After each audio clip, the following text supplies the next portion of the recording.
So I guess I'll get started in the interest of time. And thanks to all of you who've stayed on. On behalf of IDRC, I would sincerely like to thank all of you for the time that you've spent with us today, for the contributions you've made, the feedback and insights that you've provided. They really are invaluable. And also to thank IIHS for providing this opportunity for a dialogue. Really, I think, first of all, my name is Blaine Harvey. I'm with the CARIA program based in Ottawa, Canada.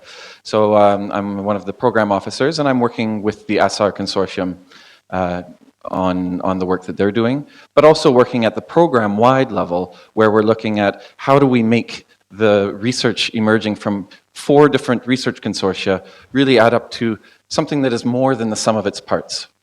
And one of the key things that we feel is at the core of that is this form of engagement and dialogue with stakeholders, with key stakeholders who really can help us make sure that the research and the work that we're engaging in is relevant, is actionable, and is entering into existing conversations. We heard in the morning about the national, the national assessments and other processes that are underway, and really making sure that that what we're doing is informed by those actions and can speak to them because we've set up the kinds of relationships and we're building on relationships that are relevant to them.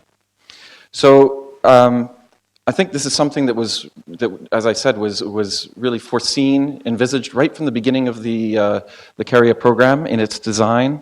It was even part of the selection criteria for consortia to be chosen, was their capacity, such as the capacity here at IIHS, to reach into the worlds of policy, of research, of practice, and start conversations and keep conversations going. So I'll just flag a couple of points that emerged from what I've heard around the 3 breakout sessions, bearing in mind they're my perceptions and the perceptions of a few people I've asked for inputs. And I'll focus in on a few that really resonate with some of the core activities and core values that we're trying to embed in the CARIA program and the conversations that have happened here here with the SR group over the last few days. I'll keep it brief, recognizing the time constraints. A few that emerged were around the value of learning and networks and the alliances and really embedding those alliances. And I mean, in a sense, these consortia are themselves alliances of differently positioned institutions coming from, you have Oxfam as a partner who has a long history with working with practitioners, University of East Anglia with a long research history, and lots of other, IIHS and others who are looking in really specific areas that they bring strong value, and by working together, they are really crossing disciplinary and sort of epistemic boundaries to build new knowledge. So that learning is key. The role of behavior and the role of information literacy in generating, being aware of users' behaviors, communities' behaviors, and what incites particular types of behavior, we heard in one of the groups was critical, and it's a point of reflection within the SR consortium. But conversely, I think recognizing that it's not just behavior; it's recognizing the need for particular capacities for people to be able to act, and making sure that those capacities are in place if they are going to be able to take actions that they would like to undertake. In a number of places, we heard about the need to engage with the political process, that research can't sit divorced from the policy processes, can't sit divorced and sort of look to simply publishing research, but rather engaging directly.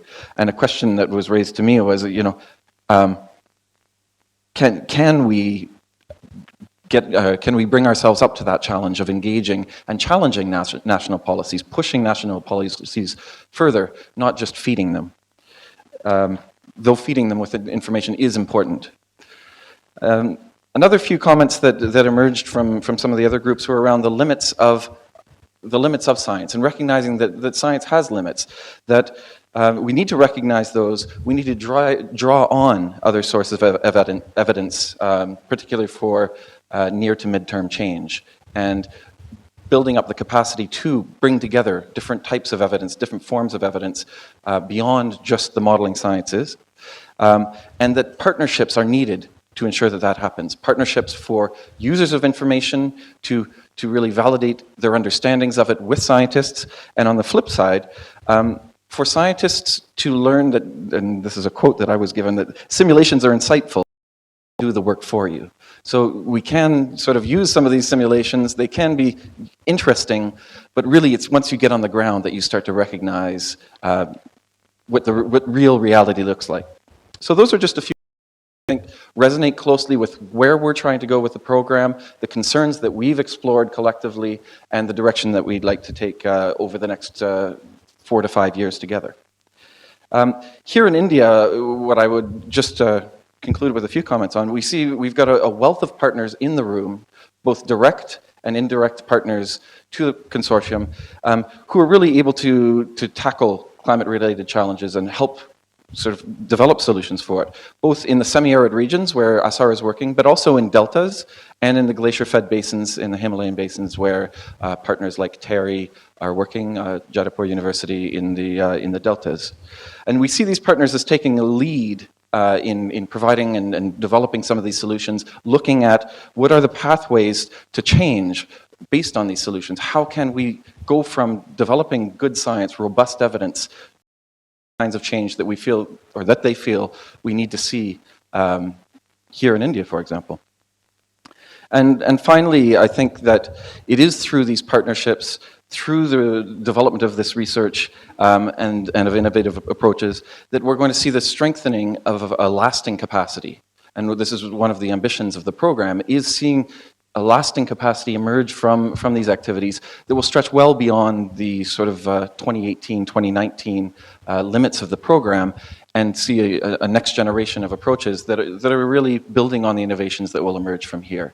And it's through these dialogues, through this engagement, that we think these innovations will really take root. So thank you all for your time, and we're really grateful to have you here.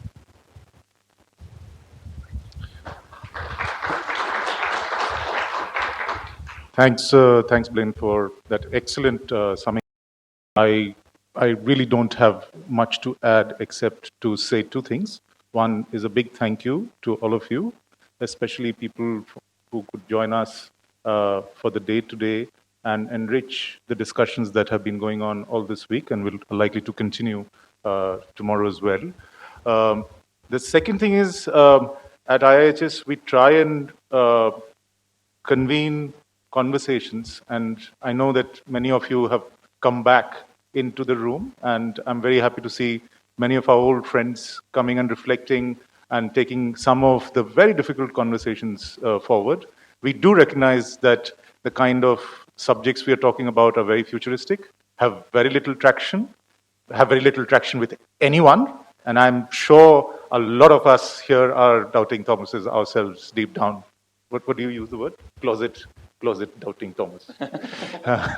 So I think this is a very good example of how we can get people from governments, from community groups, from the academy to come together and talk to each other and figure out and share experiences on how we can take these things forward. Just a small anecdote from my home state in eastern India called Bihar, where I come from, where ever since I was born, the northern part of Bihar is always flooded. So every year in the newspaper it comes, oh, floods have come. But they say, yeah, so I mean, so that was a recurrent event. So when we started learning about climate change and how the Kosi River moved 80 meters in a decade annually and every 10 years, we were wondering whether this was a disaster or a long-term secular thing or a normal fact of life. So for many of my Bihari brethren, this is a fact of life, and they live it. And not only that, we have love affairs on trees. We do our sanitation acts in the evening on boats behind bushes. And Also, in the middle of this, a lot of constructed, and you can't tell which side is the river and which side is the submergence. So it's all very nice. And much of the political economy and a large part of the budget of the state government goes into creating jobs and creating more problems and then solving them and having, in fact, such ridiculous situations where the district administration stands with police for villagers on one side to actually breach the embankment so that there is an equitable distribution of water. So the natural ecological sort of factoid there is also that along with Bangladesh, we have the distinction of having a type of rice which can tolerate about 40 to 60 days of submergence and has a much longer sort of height, going up to 6 to 8 feet. Now the thing is, unfortunately though, since there are not very good hotels, people from donor agencies and the academy don't want to go to those places, especially when it is flooded and life is interesting. So therefore, those are some of the examples I think of. I think they call it adaptation in the modern world. So probably we don't have to go far, and like you were saying earlier, many. No, 30 of undivided Bihar, 26 of the 34 districts are drought prone and flood prone. So, yeah. So we have a Venn diagram situation.